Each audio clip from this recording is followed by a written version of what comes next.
Johann Kurz es el nombre de un economista que se ha especializado en ver el impacto de elementos no económicos en la vida económica de las personas. Es decir, no solamente analiza el trabajo, el salario, la inflación, las distintas variables que terminan influyendo en la economía mundial, en la economía nacional y especialmente su campo de interés en la economía familiar, sino también otros factores que no están directamente relacionados con la producción de bienes contables, ¿no? Que puedan ser cuantificados o monetizados. Y una de sus contribuciones más importantes para entender la economía actual y la que está afectando a los jóvenes adultos y la razón por la que estos jóvenes adultos no se encuentran motivados, por ejemplo, para tener hijos, es la inseguridad creada no directamente por los ingresos, porque como ha estudiado Kurz y como han explicado muchos economistas, los ingresos de la generación milenial y de la ahora llamada generación Z son ingresos que no son menores y en algunos casos son mayores al de las generaciones anteriores.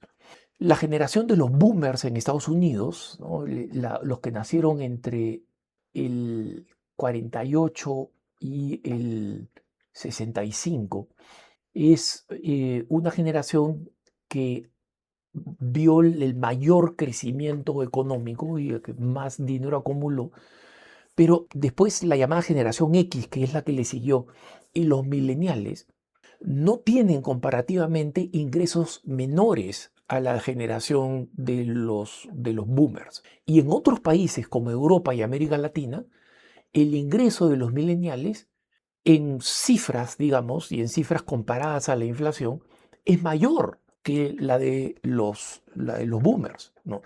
En Estados Unidos, después de la victoria de la Segunda Guerra Mundial, la expansión de la economía fue sin par. No se ha visto una expansión de esa magnitud. Y algunos creen que la inteligencia artificial pueda generar una expansión similar, ¿no? Pero como saben, también existen pronósticos más pesimistas sobre lo que puede significar la pérdida de trabajo por la inteligencia artificial, ¿no?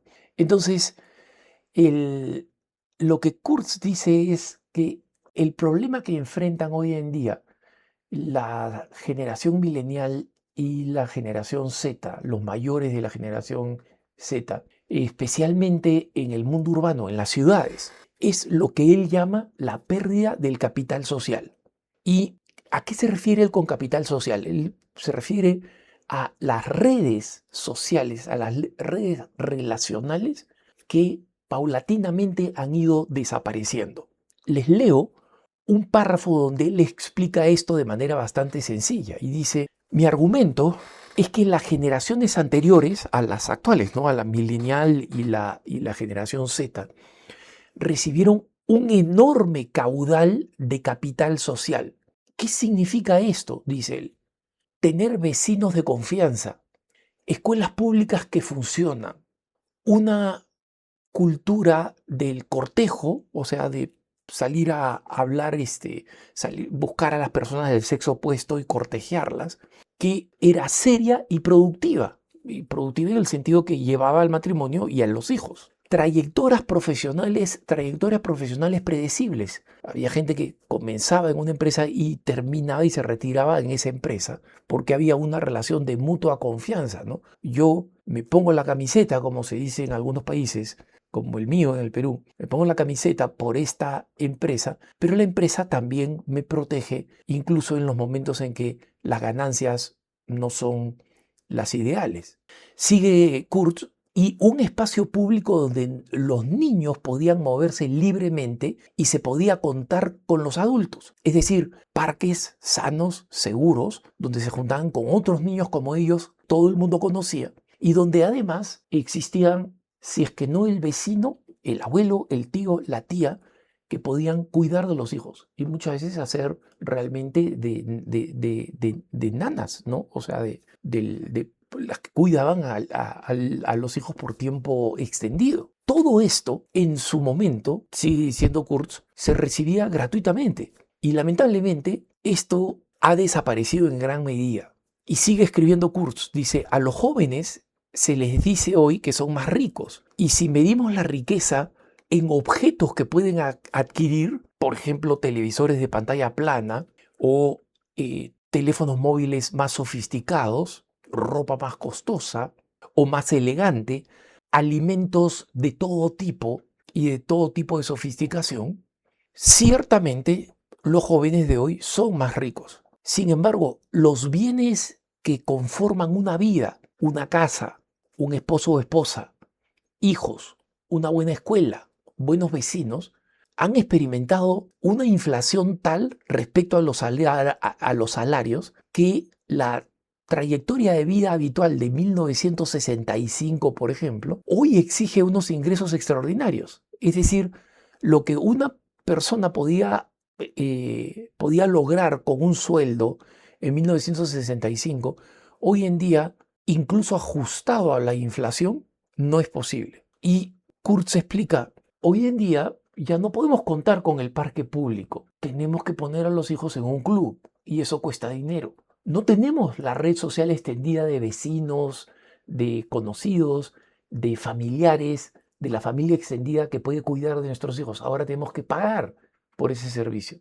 No encontramos barrios que por su naturaleza sean relativamente seguros. Tenemos que pagar y ya no basta con comprar una casa, tenemos que comprarla en barrios que son más exclusivos si queremos la seguridad de nuestros hijos. No podemos confiar en la educación pública porque en la mayoría de nuestros países es un desastre y en consecuencia tenemos que pagar por educación privada. Entonces, esta red no solamente explica Kurtz, al desaparecer implican gastos adicionales, sino que lo más triste es que los servicios pagados no tienen la riqueza ni el valor social de protección, de formación, de entretenimiento, de confianza que producía ese capital social anterior.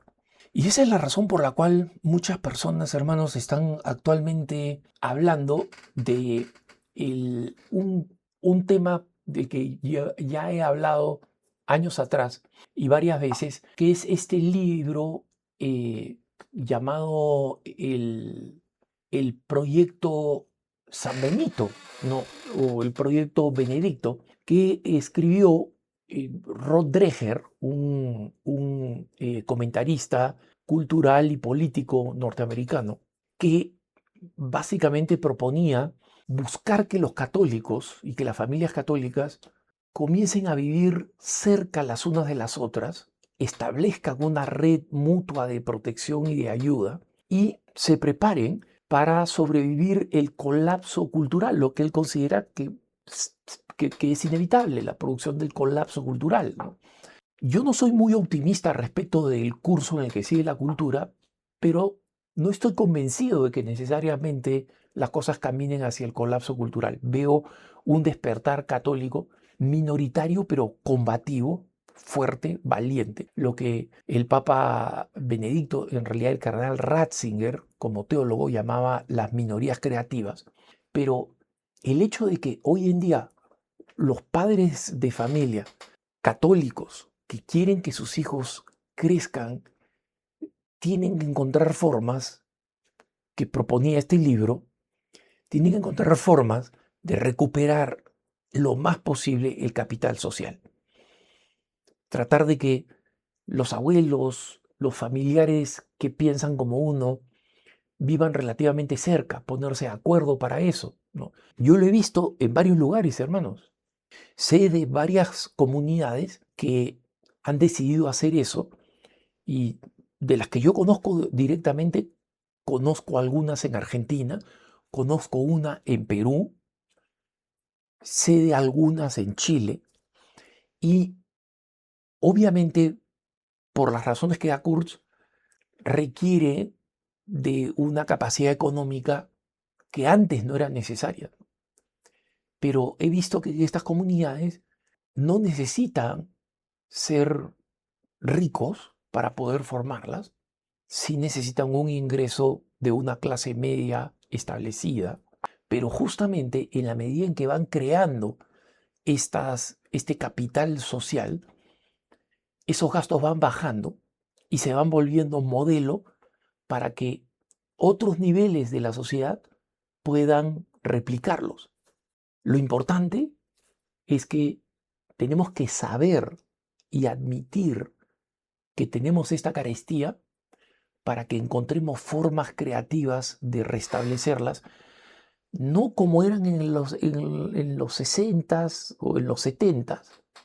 Yo puedo decirlo porque yo me crié, digamos, de niño en los 70s y en consecuencia recuerdo la existencia de esa red, ¿no?